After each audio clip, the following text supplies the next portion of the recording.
All right. Hi to everybody that's tuned in to Moors in America. Today, I have the pleasure of speaking with the author, our brother Karim El Houssa from Lebanon. And this brother wrote the book Jesus the Phoenician. Actually, he's wrote several books before. If you're looking at the screen, you can see an example of some of the books the brother's written. You can also go to this brother's website to purchase the books. They're also available on Amazon. And the brother wrote Jesus the Phoenician has been described as a key tool or a key element for understanding the mysteries of the New Testament. Just reading the description from Amazon, Jesus the Phoenician exposes, among other unprecedented certitudes, the origin of the Jewish faith and the true hidden identity of Jesus Christ. And it goes into the etymology of the name Jesus, and then other questions that arise regarding the incompatibility between the Great Annunciation and traditional Jewish practices. Very, very interesting book. Just one last thing to read. Jesus the Phoenician reveals the truth about Jesus by showing the many holes in the traditional Jewish and biblical history that point to Jesus having been a Jew. So this is really going to be a great discussion. I'm really looking forward to speaking to this brother, and we're going to just go ahead and just jump right on in. Brother Karim is going to share his expert opinion on who the Phoenicians are, and then how Jesus ties into that lineage. So before we really get started, brother, could you please educate us on who you are and what your background is? Yeah, thank you so much, my brother, for having me on the show. Uh, well, I've been writing for like 25, 30 years, researching about the Phoenicians, the Canaanite, as well as the Egyptian tradition, along with Christianity, to come up with a synthesis to know about the Phoenicians, to know about the connections with Jesus. Because when you read the New Testament, you understand that there are two kind of Jesus Christ. One is a Jew and one is a Phoenician. But when you go deep into the New Testament and when you compare the teachings of Jesus with the teachings of the Old Testament, you understand that the Old Testament is a kind of a tribal God only linked to the Jewish people, whereas the God or the Father, as described by Jesus, in the New Testament is a universal God. That alone is something. Then you will understand also from the name that Jesus was given Emmanuel, which means Il is with us, and Il is basically the supreme God of the Phoenicians, of the Canaanite Phoenicians, who is presiding over an assembly of gods. This is the pantheon of the Phoenician gods. Although some would say that monotheism didn't start with the Phoenicians, but in fact, monotheism was at the core of the Phoenician theology before having different gods. And these different gods, some of them were called the Elohim, which are the sons of El, and other goddesses.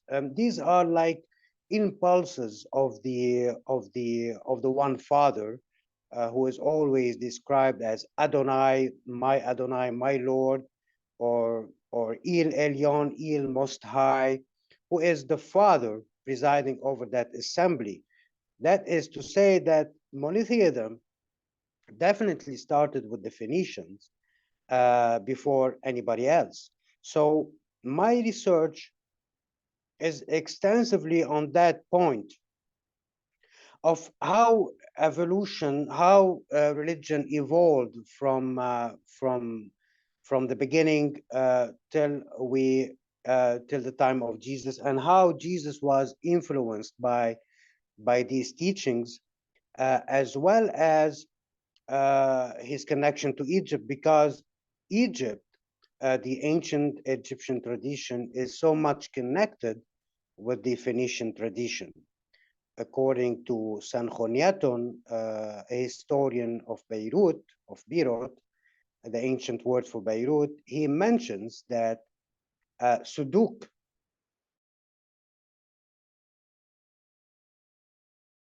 Mesor is the brother, is the father of Tot, who appears in the Egyptian tradition, which completely aligns with the idea that the Phoenicians and Egyptians were actually brothers, and they share the same culture and the same religion. Therefore, Adon, who is mentioned in the Phoenician theology, is the same as Aton in the Egyptian tradition and presented by Akhenaton in the Egyptian tradition.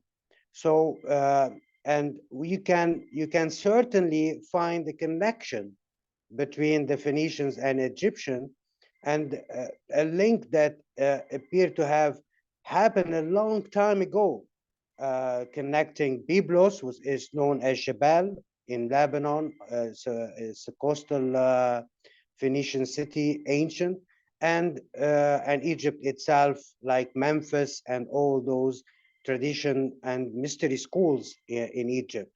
So Jesus has been influenced by this environment, pretty much that he presented himself as the Son of God. The idea of of of a Son of God does not appear in Jewish tradition. This is not in the Jewish in the Judaic system. It's purely Phoenician and Egyptian, as we see. Adon is the son of El, and Horus is the son of Osiris. So the idea of this is purely Phoenician and Egyptian. So yeah. All right. Right, brother. Thank you for sharing. I have some questions for you, but before we really get into this, I'd like to share something with you. Just looking at the flag of Lebanon, right? Of your Yeah. country, right? I wanted to show something to you. You may have seen this before, you may not, might even blow your mind, right? But looking at the flag of Lebanon, it's actually very similar to a flag of some of the indigenous tribes in the Americas, right? Yeah. When you're looking at the flag of Lebanon, of course, you've got the red bars with the white background, and Along then with you the have cedar tree. the cedar tree, exactly. And that cedar tree is actually a pine tree, or it's a part of the pine family. Now, here we have a flag that was adopted by the colonists. It's called the flag of New England, right? I'll show you an example right here on the screen. Have you ever Yeah. seen that before? No, no, that's amazing. Yeah. Okay, so Interesting. okay, so this is called the flag of New England, and there's actually a story behind that. Now, if you just go off the common narrative, for example, on Wikipedia, I have a screenshot up here from the Wikipedia page about that flag of New England. It will tell you within the description, the most enduring symbol of New England is the pine tree. The New Englanders wish to distinguish themselves from other parts of the empire. They're speaking about the British Empire at that time. So Yeah. they created this flag. And within the Wikipedia descriptions, they'll tell you that they adopted it from the indigenous Americans, right? But Uh-huh. in Yeah. actuality, like the Algonquin tribes here in America, they were flying that flag with the cedar tree, with the pine tree, with that red and white background. And it was adopted by the colonists because they were coming into the indigenous tribes that were already here. They were coming into their nation, right? And so that was Yeah. something that they adopted. And you'll get a version of it that's kind of leaving out that part of the history, just reading and looking at, Wikipedia or whatever books that people write about this. They leave that part out. But I wanted to show you something that I thought was pretty interesting. My wife and I went to the George Washington Masonic Memorial that's in Alexandria, Virginia. And when you go there and go to the top level, the top floor, you'll see this painting. It's original painting that's showing George Washington's inauguration in Yeah. 1789. And I just thought it was really interesting. It's easy to overlook, but when you zoom in, you'll see George Washington, he's on the boat. This is his inauguration. You have some of the indigenous Americans there. You have people, of course, from all nations there, and everyone's looking up at this welcome sign, right? And you have the early colonial American flag, and then on the other side, which you can't see very well, as this is a picture, but on that actual painting, you can see it's that flag that they say is the flag of New England. So the Yeah, indigenous tribes, and if you know about vexillology, you'll know that the way that these flags are flown um, is actually the opposite of what will be done today, because the American flag is not in the superior position. It's on the yeah, it's on the right side. So George Washington and the new American colonists were actually being welcomed into the indigenous Americans nation. You have a welcome yeah, sign there. You have that flag with that cedar pine tree. And yeah, you can't really see this image in the middle. This was actually red. That's actually a Liberty cap. The Liberty yeah, cap's kind of real similar to the fez that I have on, but just wanted to show you that because it's very similar to the Lebanon flag, and that was actually being flown over here by indigenous Americans. yeah. It's amazing. This is the first time I see it. But you know, if you go back to the history, we are definite that the Phoenician seafarers arrived to the United States long time ago, to both Americas.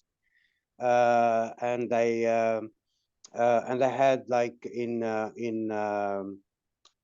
the area where we have Salem, New Hampshire, there is a temple that goes back to 11,000 BC, something like that, and it's dedicated to the Phoenician god Baal.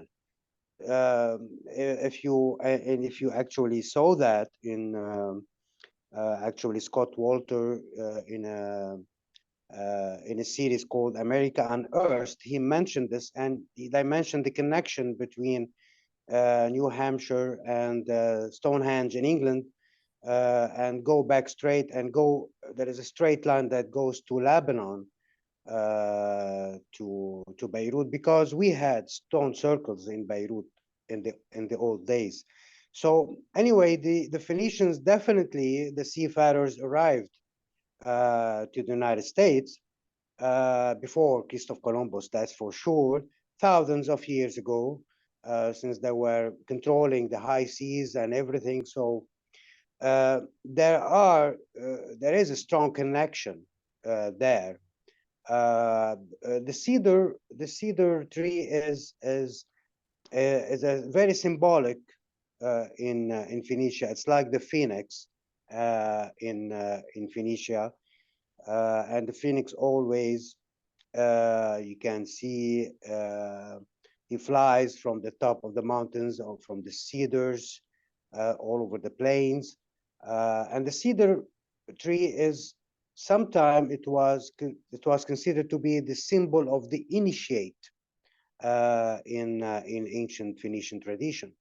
So now I can see, we know here in Lebanon why we put the cedar tree, but I can see why they put the cedar tree or the pine tree in England, in the United States.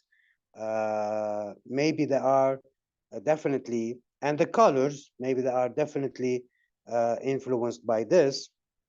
Although I believe that instead of red, I would have preferred to have a purple color, because the sails on Phoenician boats, they had two colors, white and purple.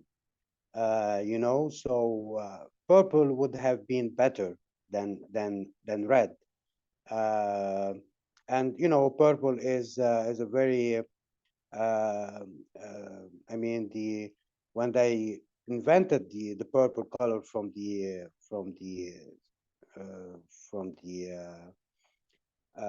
in Tyre, in ancient Tyre and Sidon, uh, uh, that royal purple was only given to the kings and to the high people who can afford the price for it, because it was very expensive.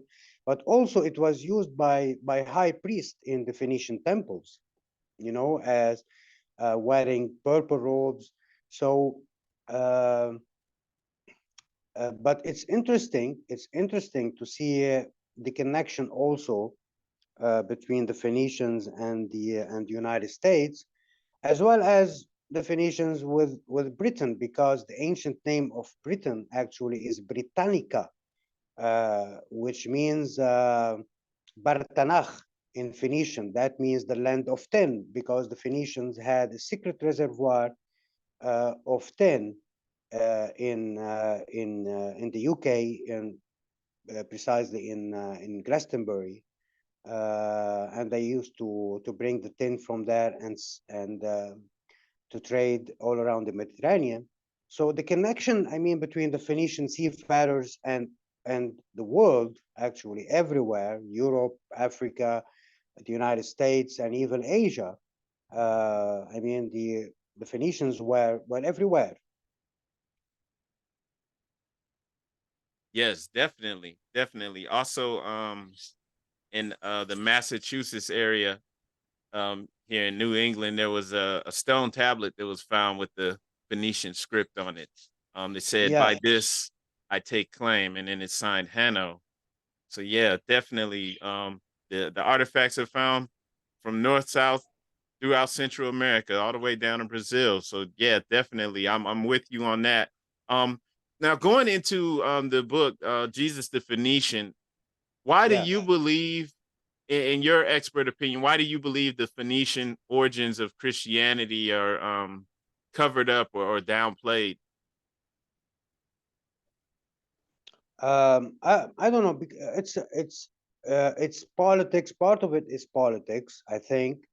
I mean, when they were writing the New Testament, when they were compiling the New Testament, or the books that later became the New Testament and later became the Bible, because they found themselves in front of an ancient book, an ancient Jewish book, the Old Testament, and there are stories about Jesus, who is actually teaching the Jews at that time about a God who is a God of love and mercy and all that.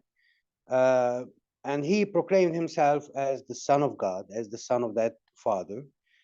These ideas were new to the Jewish religion at the time. They don't accept the idea that a son, a human being, is the son of God, and they don't accept the idea of having a God at the time. I'm talking of love and peace and all that, a universal God to all people. Uh, Whereas their belief in their Judaic God, in Yahweh, is a God who is only made for the Jewish people. Now you're coming to tell them that there is a God, a universal God to all people. This is not working for them. And basically, the early stages of Christianity, Matthew, for example, the Gospel of Matthew, he wanted to tell the Jewish people over there that that the Messiah that you have been waiting for is actually Jesus Christ. But there is a conflict. I mean, they tell him, can Jesus Christ, can a Savior come from Nazareth? And Nazareth is in Galilee, is not in Judea. So and the area of Galilee at the time, the lower and upper Galilee, were all part of Tyre at the time of Jesus, and even before and after. So they cannot accept this. So they tried, when they compiled the book that became the Bible, the Old and New Testament, under the orders of Constantine, the Roman emperor. Uh, so they tried to put, they tried to compile all this book together, and they came with the notion that this New Testament is a continuation of the Old Testament, because the Romans wanted to secure the land, because they, I mean, Phoenicia and Judea and these part of the of ancient Mediterranean, the Levant, were controlled by the Romans. So part of it is to control the masses by bringing them one religion uh, uh, based on something called the Bible, Old and New. But Jesus himself in the New Testament, he always referred to himself as, for example, my kingdom is not from this world. For example, he always retreats back to Sidon and Tyre when he's confronted with the Jews in Judea and Jerusalem. When he went there maybe a couple of times only. Um, and the Christianity was always accepted in the in Phoenicia, because the representation of Adon, the son of God, the son of El. So what has been said, let's say in mythology, in Phoenician mythology, became an actual history with Jesus Christ, with Emmanuel. The idea is they wanted to secure, and one of the issues that happened during the first council is to convince the Jews, the old faith, the old Jewish tradition, that that with Jesus something new started, and somehow, like, if they're trying to convert the Jews to become Christians. So this is one of the also as well that was trying to be, I mean, implemented in those days by the Romans. So then we have to understand that the birthplace, the location where Jesus was born, we have actually two Bethlehems. So there are one that is in Judea, that at the time of Jesus was a cemetery, and there is an ancient one that is at the foot of Mount Carmel, where we believe Jesus was born. And the evidence, the archaeological evidence, and all the information points to this place in Galilee, at the foot of Mount Carmel, and not in the Judaic Bethlehem, which was a cemetery at the time of Jesus, and later became a place also conditioned by the Roman, by the Roman rule at the time. Constantine and Helena, his mother. So this has been a quite of interesting period of early Christianity. Is some of the disciples of Jesus wanted to tell the Jews that that Jesus Christ is the Messiah that you've been waiting for, and that the humanity is waiting for. And second part is the political game that the Romans were playing. And unfortunately, history was lost to that,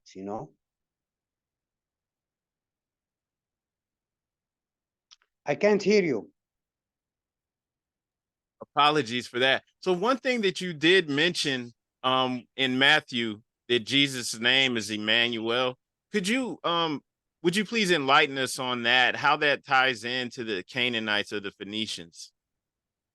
Yeah, I just said that Il was the supreme god of the Canaanite Phoenician, and Emmanuel, it's an Aramaic Phoenician word that means Il with us.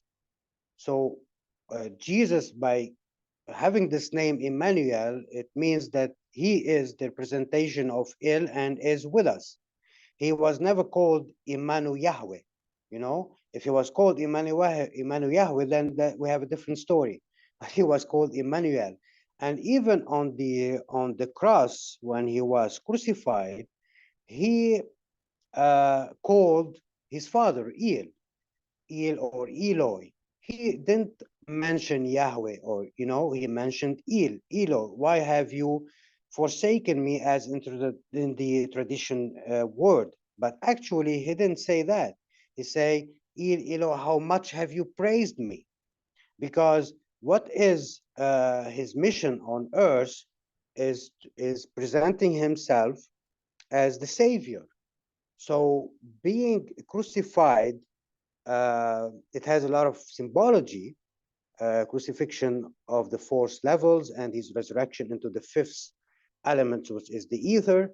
So, but he called Eloi, for this, how much you have praised me, you know, by the idea of being able to give me the privilege to become the initiate, and the initiate who will uh, present a kind of salvation to humanity that is in need through love and peace, you know. So this is the idea. Right, gratitude, and that makes a lot of sense now. Just looking at what you mentioned and going into the name Emmanuel, that makes a lot of sense. Would you speak Sorry. on it? Now you mentioned Mount Carmel and Bethlehem of Galilee. Would you speak on the geographical significance of those areas in antiquity, and then how it relates to us in modern terms?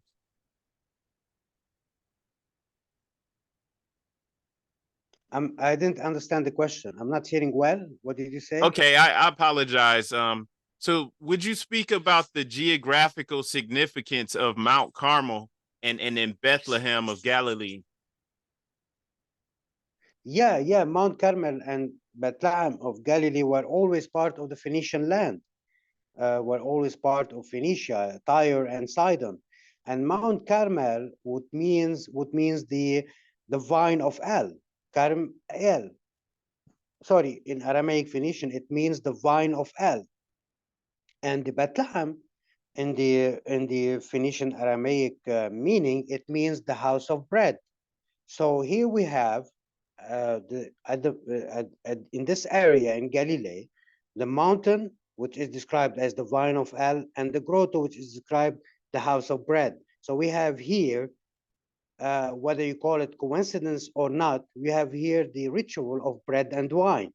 You know, this was one of the oldest rituals of all time, uh, presented by Melchizedek, and before Melchizedek by Enoch himself, during the tradition, the Phoenician tradition, because Enoch was the seer of Mount Hermon, which is another mount in Lebanon, where everything started from there. I mean, the reception of the Kabbalah, the Phoenician Kabbalah, uh, before the later Jewish Chaldean version of the Kabbalah. But this region, this whole area, geographical area, was part of Phoenicia, you know, definitely. And on Mount Carmel, Pythagoras had a great initiation in the temples over there, and we had temples at Mount Carmel consecrated to the Phoenician deities at the time. So it's part of the area that is considered to be sacred, as well as Mount Hermon, which actually is Haramun, the forbidden mountain, because it is on that mountain that Enoch received the angels during his visions in the book of Enoch. And whether you consider these angels spiritual beings or celestial or cosmic beings, I call them celestial cosmic beings. And he received the visions, and he received the instructions, and he received the Kabbalah itself. And Kabbalah is coming from the word to accept, to receive, as well as knowledge to build and to begin the kind of civilization. And henceforth, that was before the flood. I mean, like the late ice age. So this area is so important and has always been a Phoenician, Canaanite Phoenician land, you know, with all its deities and region and all that.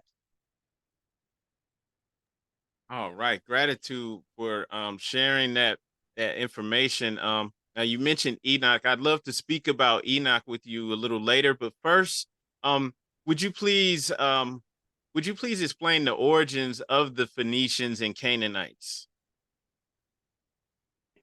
Yeah, well, the Phoenicians and the Canaanites is actually there are different theories, but we go with the idea of when you know in tradition we have that all people are coming from Africa. So Africa is the cradle of humanity. Then we have the cradle of civilization.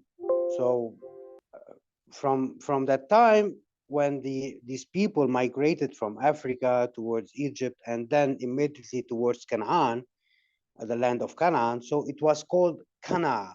Kana means to settle, you know.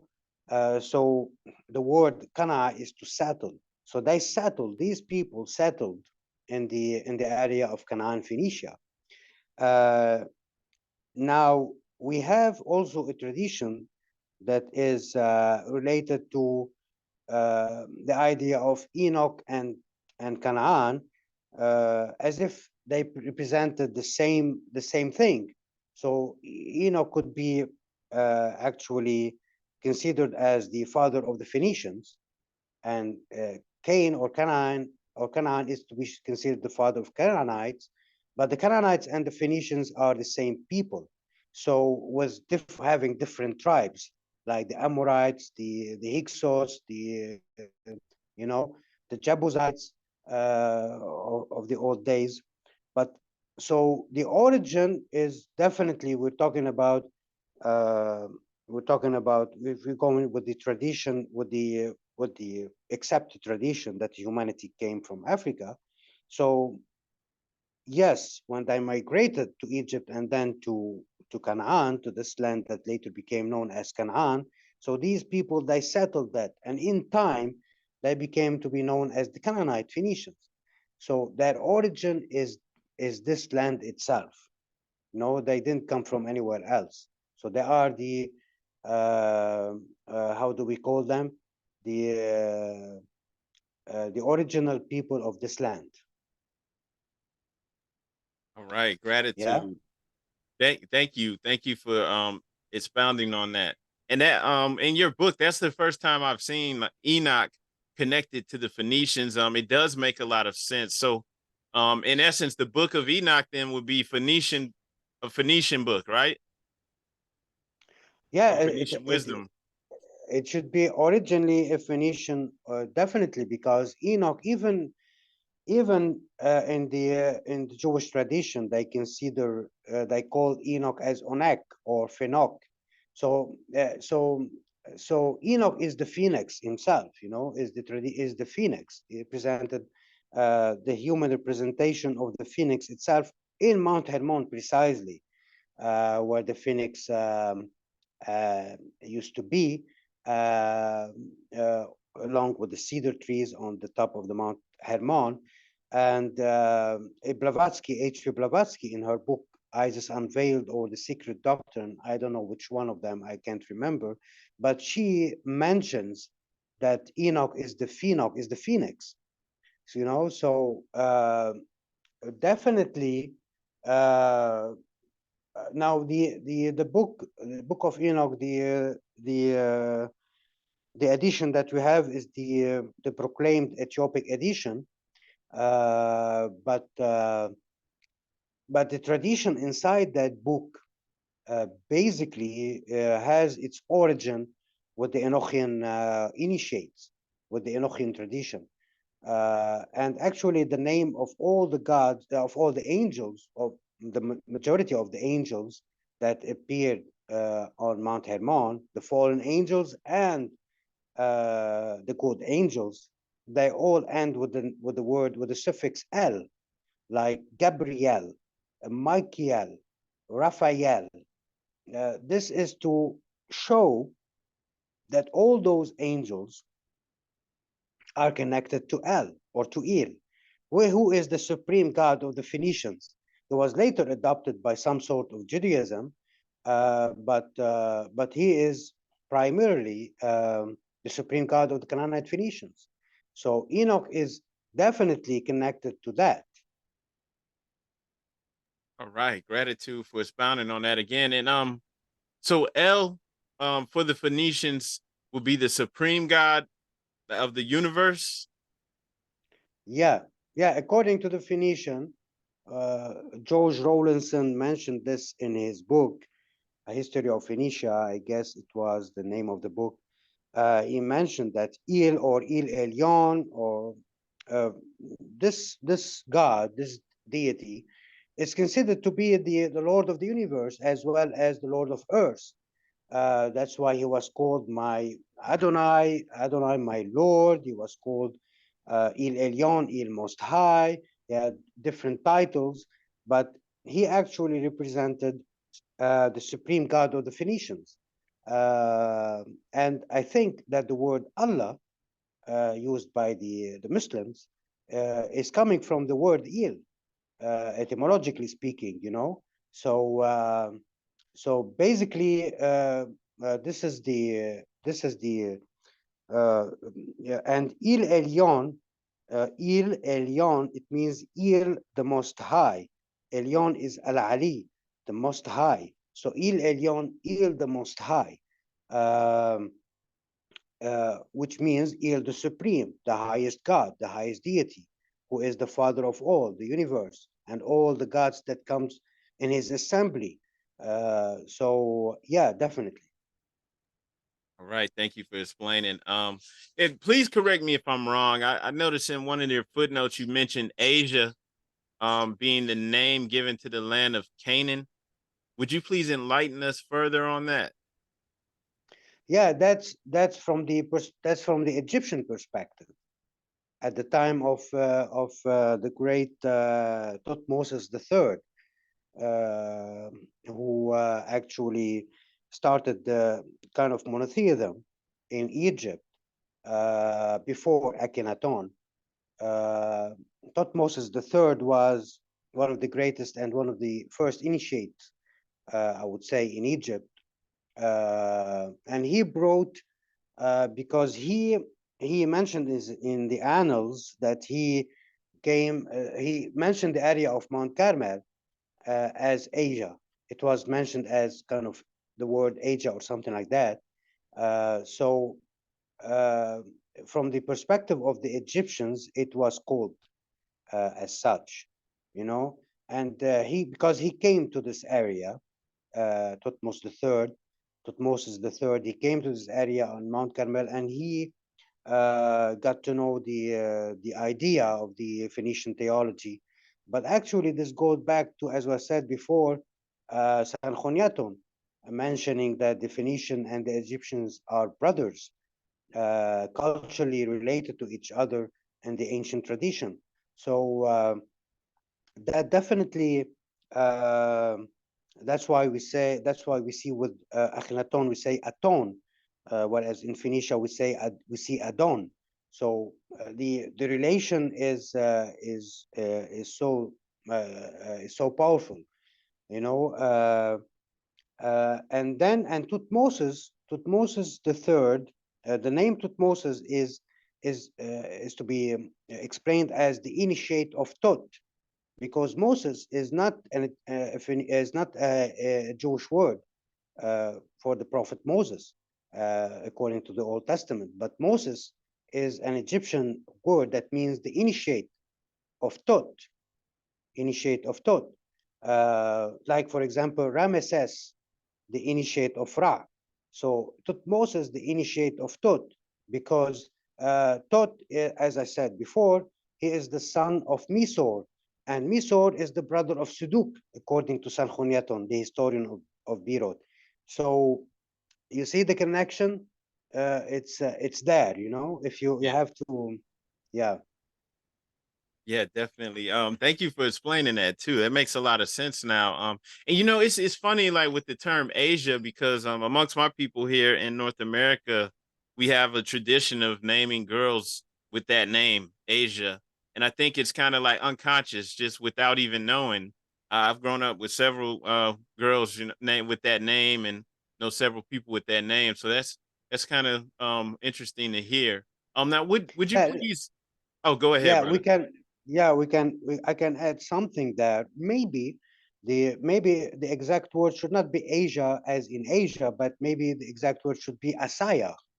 So if the word is Asaya, if actually because in Mount Carmel and in Galilee, there lived the Assyrians. The Assyrians, I mean, they were later known, or they were mixed with the Assyrians, that are also is another name for this group. But this group, the Assyrians, is particularly a group that existed in Galilee around Mount Carmel, the place where Tutmosis visited. And these Assyrians are actually, it means the healer, you know, and these were part of the group uh, of the that lived there, and this is the group that Jesus and Mary Magdalene and John the Baptist and all of them were part of this group, the Assyrians. And within this group are the Nazarene or the Nazarites from the word Nazir, which means that's why they call Jesus of Nazareth. Not they're not saying Jesus of Nazareth in connection with the place called Nazareth, but they Jesus the Nazarene or Jesus the Nazir, which means that he was. We still say it here in Lebanon today in Arabic, al-Manzur, the one who is consecrated to God. So Jesus the Nazarene, or it means the one who is consecrated to God, and this is the more ascetic branch of the Asayas. So probably the exact word to be used to describe this area is Asaya, not Asia, you understand me? Yes, that makes sense as well. Yeah. Gra- yeah, gratitude. Um, I'd like to ask you also about the term or the word Israel, and why that would be a conflict for the Hebrews or for those people at that time. Yeah, listen, the word Israel has two meanings, okay? It has two meanings and two different interpretations. Uh, for the Hebrews at the time, the name Israel, if you go to the Old Testament, you'll find that one of the biblical characters who was named called Jacob, suddenly we find him fighting with the God. And, uh, and then he is said to have won over God. And he took the name Israel. So in the Old Testament, Jacob became known as Israel, right? So what does Israel mean in that context? In the biblical tradition of the old days, is it means striving against El, you know? So striving against El means Israel. We still use the word sirah in today in Lebanon, in Arabic, sirah. Sirah is a conflict, you know? So Israel, sirah with against El, and that's why he took the name Israel. Whereas in the Phoenician interpretation of the name Israel in the old days, it means the family of El, you know? So whatever there is a confusion about the ancient Israelites, it doesn't mean the Hebrew or the Jews. It of that at the time, it means the Phoenicians. The Phoenicians having the name the family of El. So because these were the people that actually lived in this land before Judaism started as a religion. Because my theory, and I've written this in Jesus the Phoenician and in the Phoenician Code, is that if you go now and ask every archaeologist, Israeli archaeologist that is working now in Israel, trying to find something that really archaeological relics that really proves the biblical narrative, he would say that we can't find anything. Everything that they're finding is Canaanite Phoenician. So, which makes you think why? So, why is the biblical narrative, and who created that biblical narrative? According to me and my research, uh, I don't see that there are that the Hebrew really existed in this period of time in this land as the biblical narrative is trying to tell us. You know, I believe that they actually started at the time of Cyrus II, the Persian emperor, because the Persians, like the Assyrians before them, they used to move people from place to another during their empire, during in the geographical area of their empire. The Assyrians were bloody. The Persians were more diplomatic and more, I mean, you know, they know how to play politics. So they moved people from Ur of the Chaldean and Babylon into the land of Canaan. That's why it's not a surprise to find in the Old Testament in both Ezra and Nehemiah. And by the way, Ezra is Esdras. He was a Persian scribe. So no wonder to find that in the Ezra and Nehemiah, the word mentioning Cyrus II as the Messiah. So how we can find this in the biblical tradition? The Hebrew are saying that Cyrus II, who is a Persian emperor, is the Messiah.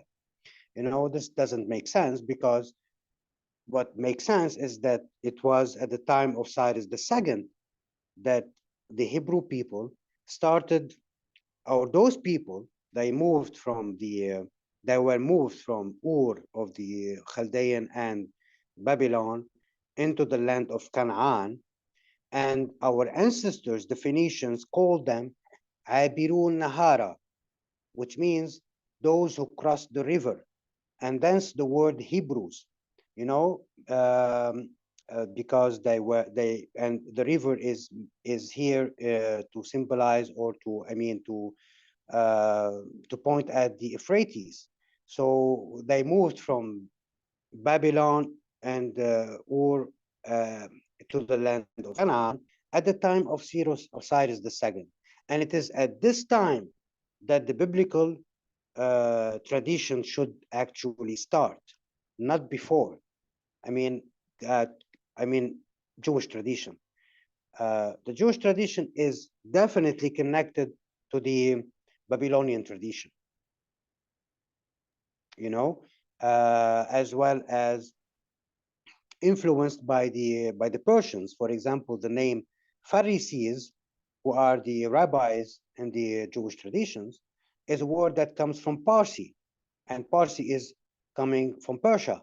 So this is to be noted.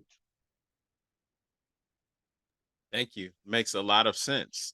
Um, would it be correct to assume that the same Canaanites who are depicted as the enemy of the Jews in the Old Testament, that they're the same ones who actually brought monotheism to the Jews, or brought civilization to them?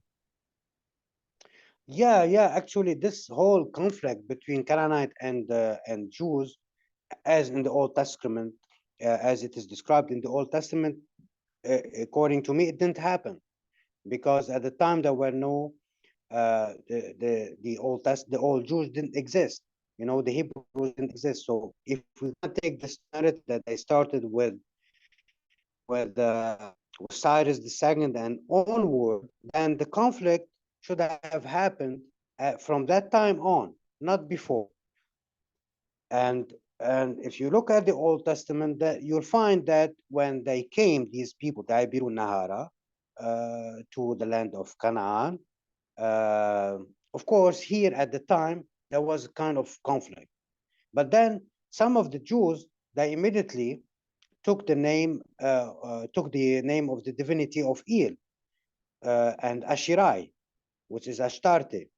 But they brought with them a divinity who is a Chaldean divinity, is called Iyawo. and Yahweh became Yahoo, and therefore became Yahweh.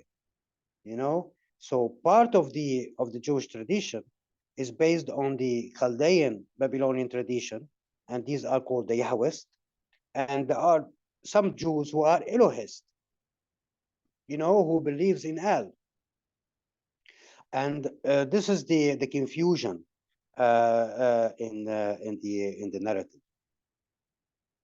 Thank you. Thank you. I actually only have a few more questions. But I wanted to ask you, in your understanding, were those patriarchal figures of Abraham and Moses actually real people? Well, according to, there are no evidence. There are no evidence for their existence, as in the biblical tradition, as it is said in the biblical tradition. So maybe the name Moses is somehow, or the story of Moses and the name Moses. The name Moses itself, as I said before, is an Egyptian name. It means the initiate, Moses, or born of, or initiate of. Now, the story that is around Moses has been put in a basket on the river is similar to the story of the Akkadian Sargon. Sargon the Akkadian. It has the same story as the same as the name of as the story of Moses. You know, and so these people certainly existed, but not in, maybe they existed. I'm not sure they existed, but definitely they didn't exist as in the biblical tradition, as in the biblical narrative, you know, because Abraham, some say that Abraham is a word that is coming from Brahma. Some say that Abraham is a word coming from Abram, the Aramean, the wanderer. Uh, these times, nothing is certain about that ancient history and how things got confused with each other in this area, uh, but and how they changed the name. For example, there are no archaeological proofs that the Temple of Solomon existed. All right, so what temple actually existed? So according to the history, this area that is called Mount Moriah, where the temple first existed, is the land of the Amorites, which is the Amorites is a Phoenician Canaanite tribe. So Mount Moriah, on that temple, on that mount, there was a temple built by Melchizedek, or built by the Jebusites, which is a Canaanite Phoenician tribe, and later was presided over by Melchizedek as high priest and king of Uru Shalem, which means the city of Shalim. And the god that he was worshipped in that temple is Shalim, is one of the Elohim, one of the sons of El, you know, and that is the name Uru Shalim. So that temple is actually Phoenician. So when the Persians came into this area and controlled this area, they wanted to give credibility to these people who they transported from Ur to the land of Canaan, to Phoenicia, by giving them some credibility, some archaeological or geographical credibility or historical credibility. And the temple of Shalim was transformed into the temple of Shlomo, and therefore the temple of Solomon. Now, the pillars, for example, of Joachim and Boaz were actually, according to the Phoenician tradition, were the pillars of Yam and Baal, two Phoenician deities. You know, Yam represents the water and Baal represents the fire. So, you know. All right. Gratitude for enlightening us on that. And speaking about the Temple of Solomon, I wanted to ask you about Hiram Abiff.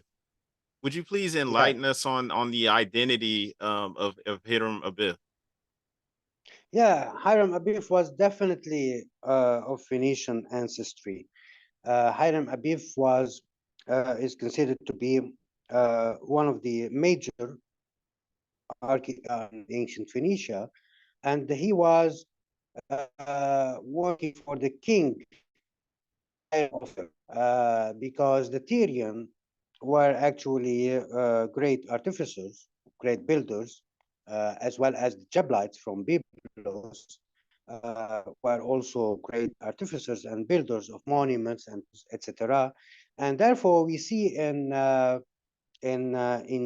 Tyre at the time of Hiram, the king of Tyre, he was very interested in building cities and temples, and he built there a temple for Baal Melkart. This temple of Baal Melkart was mentioned by Josephus, by Herodotus in his book The Histories, and he describes the temple pretty much as the temple of Jerusalem, supposedly of Solomon, was described. So this temple that Herodotus mentioned, the temple of Baal Melkart, was actually built by Hiram Abiy, at the request of his king. And therefore, that's why we believe that the temple of Shalim, that was later changed the name and became the Temple of Solomon, the later of Shalim, was also reconstructed at the time of Hiram Abif. That's why Hiram Abif is connected to the temple, to the construction of the temple, because if you go back to the original Enochian tradition, the art of masonry was introduced to Enoch by the angels who appeared to him on top of Mount Hermon, these celestial cosmic beings. So the tradition of because this makes sense. This makes a lot of sense because we see the Phoenicians, wherever they went, all over the world, they built, and they created settlements on their routes to the ancient world, and they brought with them technology. They brought with them, the knowledge. So Hiram Abif is an important character mentioned in the construction of the temple. Without Hiram Abif as a master architect, the temple would not have been actually built. Yes, and thank you for enlightening us on that topic. I wanted to ask you just two last questions. Now, were the Canaanites and Phoenicians Semitic people in your understanding? No, in my opinion, they were not Semitic. In my opinion, they were Hamitic, Afro-Asiatic. We can call them Afro-Hamitic or Afro-Asiatic uh, people, very pretty much like the Egyptians and of the ancient days, and even some would say that the Greek civilization, that the Greeks are actually also Hamitic, according to H.P. Blavatsky. I think she mentions that, but I mean, this is a big debate if they were Semitic or not. But I tend to believe they were actually Hamitic. I would say Afro-Asiatic, Afro-Hamitic. So yeah. Okay, thank you. Gratitude for speaking on that. And just one last question. I would say, who do you think, or where do you think the Phoenician people are here today in this world? Yeah, well, if you Lebanese today, there was a study in genetics. Geneticist, one of the Pierre Zaloua, he was along with Spencer Wells. They published in National Geographic, and it was also on the National Geographic station channel. I mean, they say that there are like around 38 of Lebanese today, Christians and Muslims, who share the Phoenician DNA J2. But of course, if you look now at the world today, there are no pure races. So all the races of humanity are intermingled together. There is no pure race. There are, like, as I said, like around 38 something percent of the people of Lebanon having the J2 uh, DNA. But I also believe, and there are evidence that there are that you can follow if you trace this genetic. If you trace this, you can find in all around the world in part of Tunisia, in the Levant, in Europe, in the Americas. You'll find this because it was actually carried with them in their genes. Those Phoenician seafarers who roamed oceans and seas and building settlements everywhere around the world and intermingling with people. So definitely you can find them everywhere, I think, you know. Oh yes, yes, I agree with you on that. And it's been a great pleasure having you on today. Just want to share once again that book, Jesus the Phoenician, with the people. Make sure you go to this brother's website and check it out. The link is also in the description, not only for his website, but also you want to get the book off of Amazon. Those links are in there, and also this brother's YouTube channel. So make sure you go to the description to check that out. Also, just wanted to share a couple other things you have coming up. I know you have a new season of a show that's starting this year. If you could let us know when that show's going to start and where people can see that. Yeah, this is the Phoenix Oracle. It's the cradle of civilization. Hopefully, it will be released this year. Maybe I don't know when exactly. It's still in post production now. Wrapping up, we have like 12 episodes. Very concentrated work on the ancient Phoenician cities from the beginning, and as well as mentioning five great pillars, I believe. It's interesting to share, like Enoch, Melchizedek, Hiram Abiy, Pythagoras, and Jesus are going to be episodes on these characters, as well as talking about the Phoenician cities.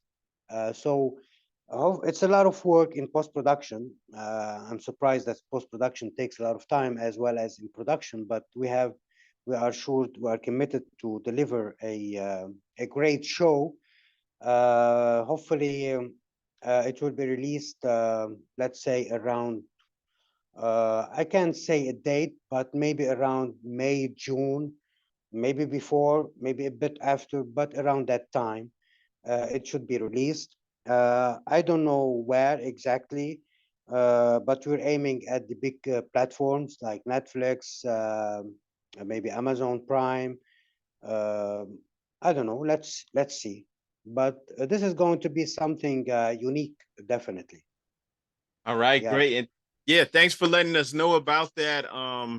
Maybe you could yeah. share the link with me later on in the year so that people that see this video later can just come back in May or June and go to the link in the description. Yeah, yeah, Yeah. yeah. I will And keep you informed about that, definitely. so the Jesus the Phoenician definitely has a stamp of approval from Moors in America. So go make sure you get that book. The brother's actually written several books. He's doing great work. It's been amazing having you on. I believe we are Yeah, entering into a new age, and you're a light bringer. You know, you're revealing the truth and the light, and is I appreciate you so much, and thank you for all yeah. the Thank you great so work you've much, done. Sharif. Thank you so much, Sharif. Thank you, brother. Yeah, definitely. We're moving forward. I mean, look at us. The world is going crazy now. But this is at the end. This is, I think, we're approaching towards the entering the age of Aquarius, when a stream of consciousness will shower upon us all as a humanity, you know.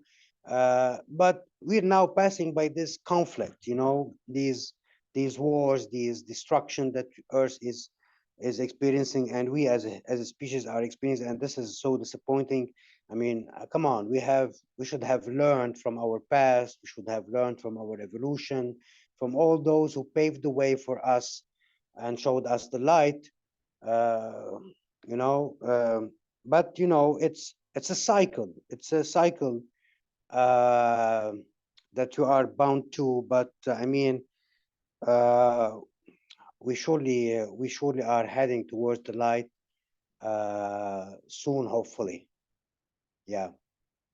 Yes, I agree with you on that. And as we close out, just want to remind everyone, make sure you go to the links to check out this brother's website and his YouTube, and also to get information on the Phoenix Oracle and when that will be showing on TV.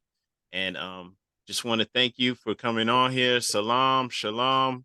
It's been Thank you great so having much. you on. Shalom. Thank you. Thank Thank you you. so much. Shalom, brother. All right, Bye bye. shalom.